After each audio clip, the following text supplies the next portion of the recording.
Some might say that Covington, Kentucky lives in the shadow of its big neighbor across the river, Cincinnati. But in my opinion, those people might need a new perspective. Covington has a culture all on its own, something many cities can only dream of. It's got a tight-knit community vibe, minus the hustle and bustle of a sprawling metropolis. The views are stunning. From the rolling hills to the Ohio River winding its way through town, it's a postcard come to life. And while Covington residents are loyal to the Reds and Bengals, they're just as passionate about their own city. But what really caught my attention on this trip was a cocktail bar that stands ahead above the rest. Follow me upstairs as we check out Second Story. Perched on the second floor of 100 West 6th Street, Second Story is a haven for good vibes and unbridled creativity. Exactly the kind of place that we search for in cocktail classifieds. The bar's mission is clear: celebrate inclusivity, creativity, and individuality.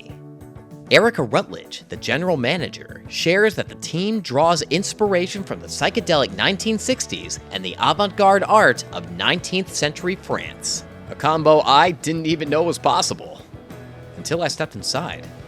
We're kind of in the middle of Main Strasse, which is a lot of nightlife and fun stuff like that, and we have a lot of hotels nearby that do a lot of weddings, so we wanted to be one of the first really nice cocktail bars that started coming to the city. The color palette is Wes Anderson.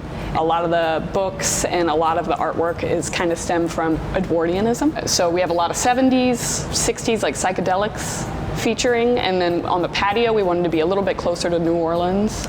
Less books, less literature, and more just kind of a fun vibe. And I think that's where the trees came in as well, because we have 3 golden trees that are in the middle of our bar that hold all of our liquor, and I believe that that came from wanting to have the New Orleans swampy vibe brought into the space a little bit. We opened in April 2023, and we had a really fantastic summer, and that kind of bled into the winter. We were a lot busier in the winter than we thought. We assumed that we would be more of a patio spot, but people really love the inside as well, so it's been really successful so far. I think the main building block for a good cocktail is letting the spirit shine.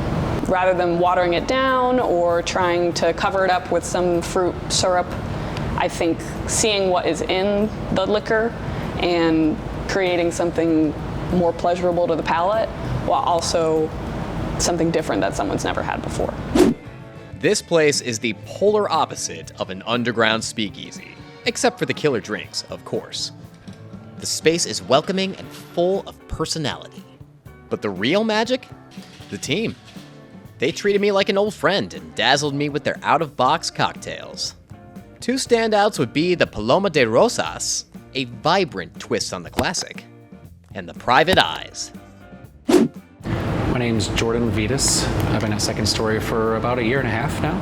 I've always been, when I was younger, like throwing the parties, being hospitable, just like having people over, making foods. It's always been my sort of thing, whether I've been in restaurants and bars, like it's something very satisfying to me. I try my best to think outside of the box, just sort of look at ingredients that you don't usually see in drinks. There be a vegetable or a certain fruit that you usually can't find, or if it's just not commonly used in cocktails. You can use pretty much anything.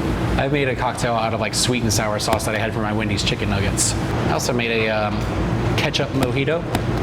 That sounds a little bit insane, but surprisingly, if you use the right amount of ketchup, it just adds this sharpness to it that you would not expect. It always starts off sort of just like getting a feel for the customer, asking them what their favorite spirit is, or if they have a favorite cocktail. And I'm not trying to like say, hey, what's your favorite cocktail? I'll make that. But maybe take something that's similar to it or like that I know they might like.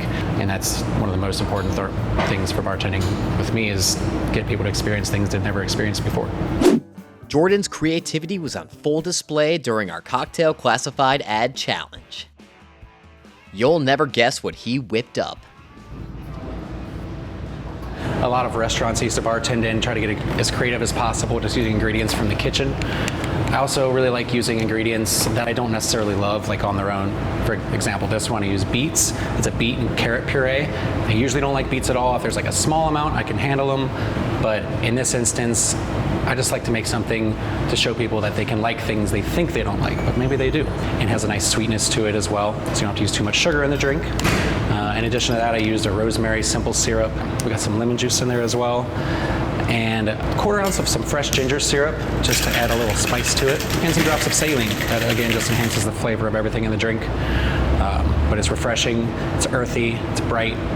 And then the base spirit I used was Cincinnati Gin, which is a collaboration between Molly Wellman and 5 Stories Distillery, and they use botanicals from Crohn's Conservatory in Cincinnati to create the gin. So it's botanical, has a nice like ginger spice finish to it. It is delicious. If you ever get a chance, definitely try it.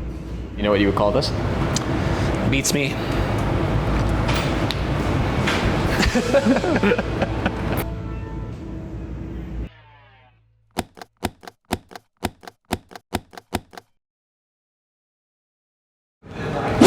See, I don't know how many people actually want beet products in their cocktails, but there's something about this that's changing the game. I feel like that it's almost like what people would deem a patio pounder, with how easily this goes down.